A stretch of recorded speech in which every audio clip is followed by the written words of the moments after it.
プーチン大統領の頭の中でだけロシア軍は今でも連戦連勝。ところがウクライナ軍が領地の奪還を少しずつ始めており、ロシア本国でも石油関連施設は毎日のように攻撃を受けて炎上。今日もまたロシア各地で攻撃を受けたという報告が相次ぎ、今日は軍の兵器庫なども大爆発を起こしています。ロシア国内における戦時経済の歪みはさらに悪化。ついに中学生以上の労働キャンプ復活も声が上がり始めています。もはや未成年の子供たちを労働力としてカウントしなければ、今のロシア経済は回らなくなり始めているようです。皆さんごきげんよう、上川薫です。今回取り上げる話題はウクライナ情勢。少しずつ状況がウクライナにとって好転しつつあることから、逆にロシアにおいては物事はどんどんと悪い方向へと転がり始めています。それは何も前線における戦闘の話だけではなく、戦時経済という特殊な状況が生み出したロシアの富というものを全て食い尽くし、そして未来の破綻に向けての亀裂といったものがどんどんと広がっていることを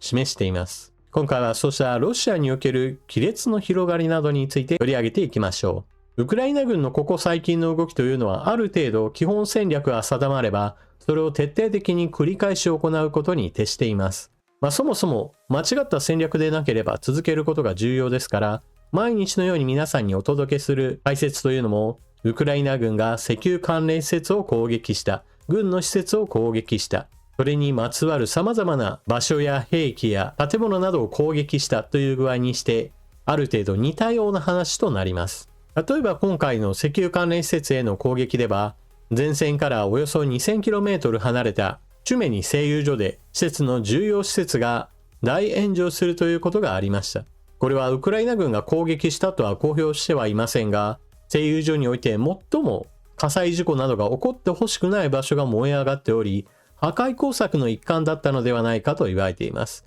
ただし、ロシア側の発表はあくまでも事故だとしており、実際のところはわかりません。何にしても、攻撃もしていないのに施設が大炎上するというのはなかなか安全管理が全く行き届いていないのは明らかでしょう。そして物流という面においては、今、ウクライナ南部における攻撃作戦が重点的に行われており、その影響を受けて前線地域におけるロシア軍の燃料や弾薬、食料、水などの供給が滞っています。一部部隊ではあるものの、それだけでもウクライナ軍が反撃をするときにはその部隊がまさに弱点として浮き上がってくることとなり、反撃作戦を行うのに良い土壌というものが南部戦線においては特に形成されています。そしてプーチン大統領が友好国の人たちを集めて行っていた経済フォーラム、サンクトペテルブルクで行われた件に関しては、石油の貯蔵庫とバルチック艦隊の所属艦が攻撃を受けるという出来事がありました。これに加えて新たなニュースは、サンクトペテルブルクから40キロ程度離れた軍の施設が攻撃を受け、弾薬庫が爆発炎上するというニュースが入っています。これなどは非常に前線から離れた場所ですから、対空兵器といったものがほとんど配備されていなかったと考えられています。攻撃が行われる前の状態であれば、弾薬類などを収める施設などがある、非常に防備の手薄だなというのが見て取れる場所です。攻撃を受けた後の衛星写真を見ると、施設の主要部分に火の手が上がり、周辺は白い煙で満たされているような状態です。その中においても赤々としている部分はまさに爆発炎上が続いている場所と考えられており、弾薬類などを収める倉庫なども攻撃を受けることを前提としていない、かなり一般的な倉庫に近い形態だったのかもしれません。そして攻撃を受け続けるロシア軍ですが、徐々に対空兵器などを配備して防空体制を整えようとは努力はしています。ただしそのやり方というのは、明らかにウクライナ軍の攻撃を防ぎ切ることができない、かなり悪い手が続いています。例えば今、プーチン大統領が進めているのは、自分のいるモスクワ周辺における防空体制を強化することです。そこで用いられているのが、対空兵器などをビルの上などにも配置して、どっからウクライナ軍のドローンがやってきても迎撃しようとする体制です。モスクワで撮影された映像を見ると、非常に高い高層建築物の上に対空兵器を大型のヘリコプターで運び込む様子が撮影されています。こうした高層建築物の最上階というのは、それこそヘリコプターが止まれるぐらいのある程度の整備をされている場所があり、そのような場所に対空兵器を設置しているものとみられます。ちなみに屋上に設置する対空兵器というのは主には機関砲とミサイルを両方装備した対空兵器のユニットです。戦場で兵器として使われる場合においてはこうした対空兵器のユニットを何らかの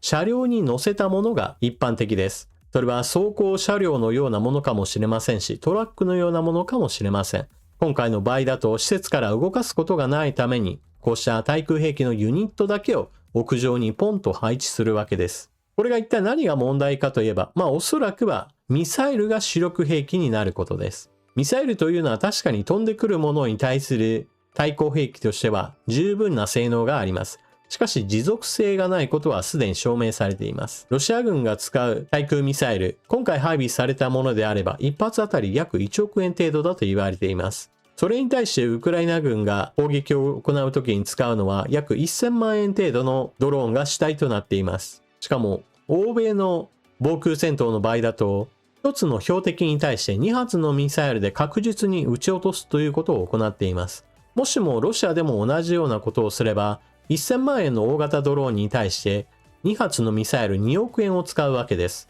これが持続性があるかといえば当然ありません。ウクライナ軍が首都周辺のミサイルをわざと撃たせるためにおとりのもっともっと安い大型ドローンを首都周辺に飛ばしてくるかもしれません。金銭的な負荷をかけるだけでも、それだけでも侵略に費やすお金が余裕がなくなっていくからです。ミサイルは高額であると同時に量産というのもなかなか効きませんから、安くて早く作れる大型のドローンをどんどんと飛ばして挑発するだけでも、それだけで経済的な負担をロシアにかけることができるわけです。ただ、今ウクライナが行っているのはそうした首都周辺に対する威嚇攻撃だけではなく、実際に前線に対する影響が最も強く出るウクライナ南部におけるロシア軍の兵站に対する攻撃です。輸送トラック、人員の輸送、鉄道貨物、様々なものに対して攻撃を行うことによって物流網そのものを麻痺させようという作戦です。実際に貨物列車の場合だと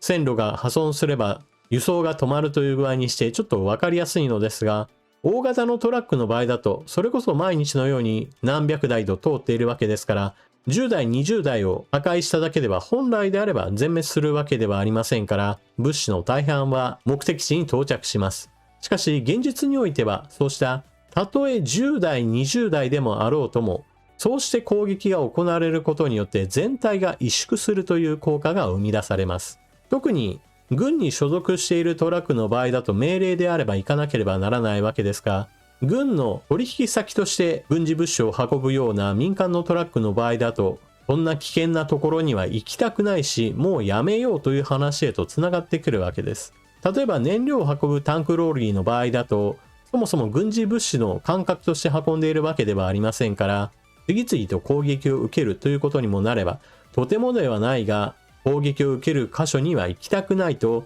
すでに会社を辞めるという方法でそもそも逃げ出す人が出ているそうです。ウクライナ南部においては、それこそ道端に大型のトラックが焼け焦げた状態で放置されていることから、自分もいつかああなってしまうかもしれないと目撃するたびに、ちょっとこの仕事はやっていられないなと思う人が多く出るのも、これは仕方のないことでしょう。この影響として特にクリミア半島においては、ガソリン不足が深刻化しており、もう日常の運転というものを控えようという人たちが生まれています。さらには、こうしたクリミア半島でガソリンの不足状態が慢性化していることを知らない観光客は、クリミア半島の有名な観光地にやってきた後、給油ができないとして立ち往生してしまう例というのも相次いでいるそうです。この場合だと、なんとか列車で外に出られないかとか、飛行機で外へと出られないかといった別の方策を模索するしかない。そんな状況に陥っている人も多いそうです。さらに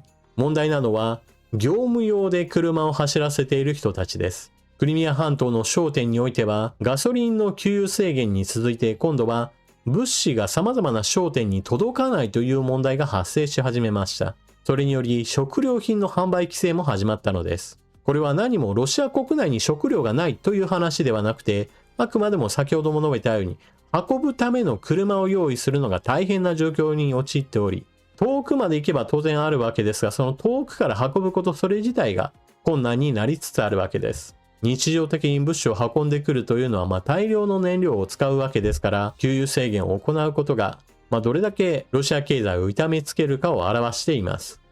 そしてちょっと耳を疑うようなニュースとして出てきたのが、12歳以上の子供たちもどんどんと仕事に出させればいいじゃないかという声が上がっていることです。従来は16歳以上の子供でもあっても、本人の意思があって親の承諾があれば働いてもいいという、これに関しては日本と似たようなレベルの話だとは思うのですが、今回出てきた話というのはそうした大人の一歩手前の話ではなく、もう中学生ぐらいの子供からもう働かせてもいいじゃないかという話が出てきました。この背景にあるのは、ロシア国内における労働者不足がより深刻化していることです。2022年の本格的な侵攻以降、ロシア軍は前線に多くの兵士たちを送り、そして多くの人たちが死傷しました。特に軍で働く人たちというのは基本的には働き盛りと呼ばれるような世代の人たちですから、これらの人たちがどんどんと前線を送り込まれていくというのは、それだけロシア本国における労働者不足というものに直結します。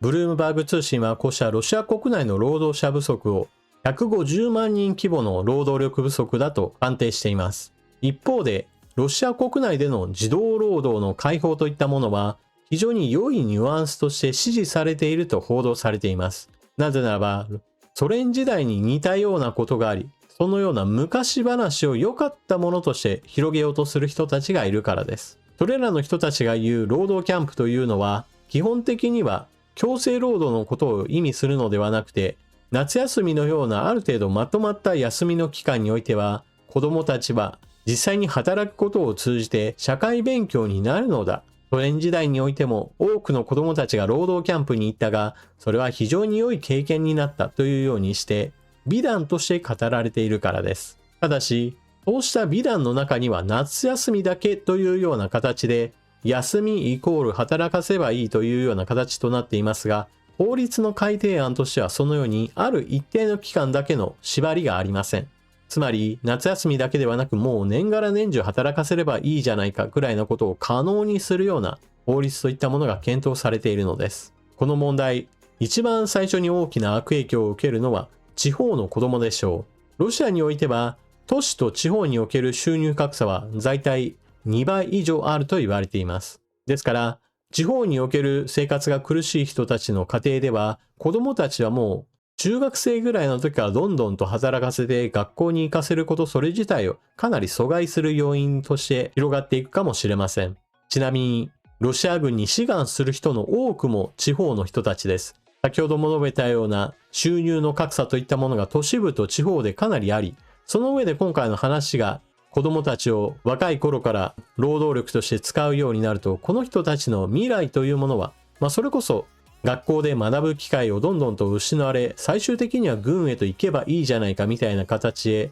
ある程度路線が固定化される危険性すらあるわけです。ちなみにプーチン大統領は経済フォーラムの中で様々な発言を行いましたが、ウクライナとの戦争に勝つためにも、それこそどんどんとロシア国民はもっともっと働けという話をしています。ただし、そうしたプーチン大統領、あまりにも部下からの過大な侵略成功の報告を受け続けたせいなのか、ウクライナの面積よりも大きな占領領土をすでに獲得しているというような話をしている、なんていう話も出てくるぐらいに、かなり本人の認識と現実の間にズレが大きくなっているようにも見えます。これからますますウクライナ軍の遠距離攻撃は質量ともに増大することによって、ロシア国内の守りを固めるためにも、より多くのお金や人をかけなければなりません。そうなれば前線に対する支援を行うための予算というのもどんどんと割を食うわけです。しかしロシアの中央銀行や財務省はすでに現在のペースで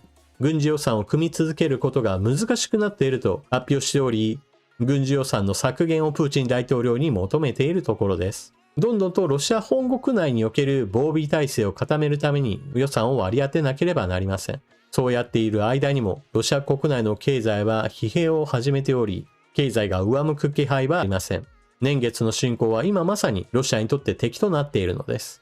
プーチン大統領がいくらロシア軍は連戦連勝であり、ウクライナはいずれ滅ぼすことができるみたいな話をしていても、現実は真逆の方向へと向かっています。ロシア本国内における歪みは、調べるたびに悪化状況が伝わるような内容ばかりであり、プーチン大統領の認識と現実との間には、ますます亀裂が深まっています。プーチン大統領が現実を知る頃には、もっと現場においては、ウクライナの状況は良くなっているものと考えられるわけです。あなたは、今回の話を聞かれてどのようなことを思われたでしょうか？ぜひともコメントしていってください。もちろんこうした解説に対して全く真逆の意見の方もおられるでしょう。子供たちを労働キャンプに送るのはとても素晴らしいことだ。中学校になんて行って勉強させるぐらいだったら、そのぐらいの子供の頃から働かせればいいじゃないかと持論を持っている方もおられるかもしれません。そうした方はきっとプーチン大統領ととても気の合う方でしょう。あなたはどのように思われたでしょうか？ぜひともコメントしていってください。それでは動画は最後までご視聴いただきありがとうございました。チャンネル登録していない方はぜひともこの機会にチャンネル登録よろしくお願いします。そして動画を見終わったら評価ボタンのクリックと他の方にもお勧めしてくれると嬉しいです。また、チャンネル登録した方でも最近の YouTube の仕様で動画を投稿しても表示されないといったことが結構あるようです。ぜひとも通知ボタンについても同様に設定してくれると嬉しいです。それでは次の動画でまたお目にかかりましょう。またね。